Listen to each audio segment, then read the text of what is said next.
I consider it an unfortunate reality that by and large the black community in America has become its own worst enemy. One of the greatest hindrances to the progress of the American black community I've seen is the tendency of its members to chastise other members for breaking the trends of behavior that have kept them at a marked disadvantage for so long.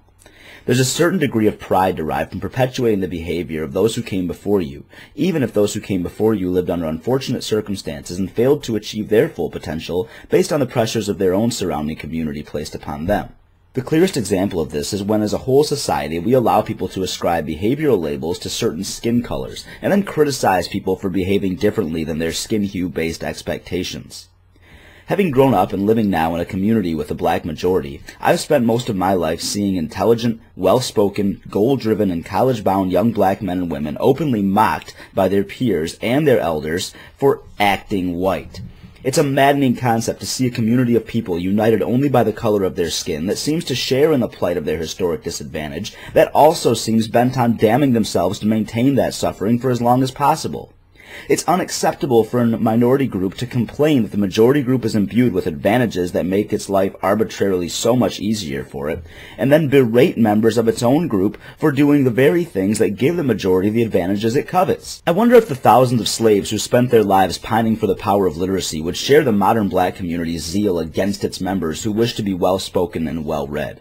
I wonder if the thousands of black and white people who died fighting to grant that right were fighting for human equality, or just so that black people could have the right to act white.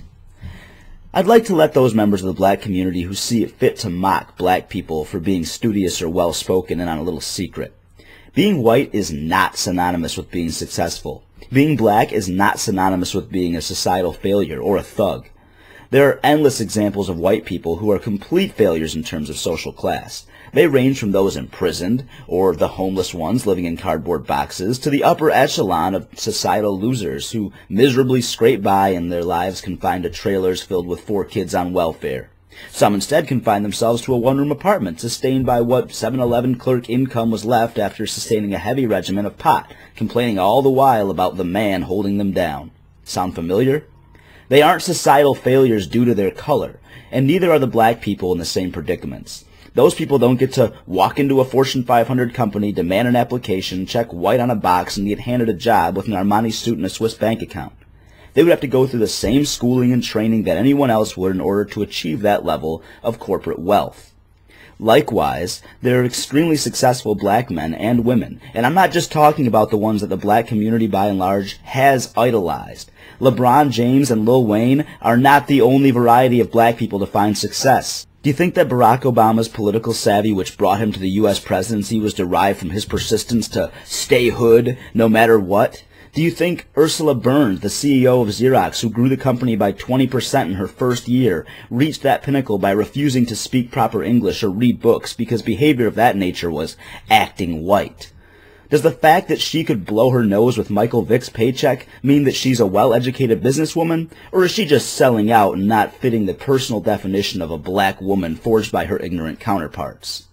Are the wealthy black people who achieve that status in the same arena that the black community has lamented its disadvantage in any less black than those who never bothered to get a job because they were too busy selling drugs and keeping it real like their friends and neighbors told them to, as if there are no white people around that don't have jobs and sell drugs for a living?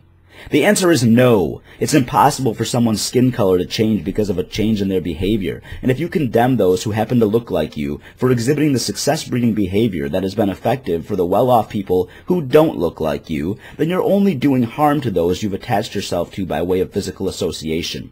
Perhaps it's time you start encouraging that positive behavior based on its successful nature, rather than labeling it as acting white, or making your own standards for how a real black man or a real black woman is supposed to behave, and judging them for not fitting into the social boxes you've constructed for them. So, for those of you who would mock your fellow black Americans for their own drive to succeed and flourish in the same way the members of the country's majority have, those who share your skin color and the majority status as wealth level, tend to get there by ignoring people like you.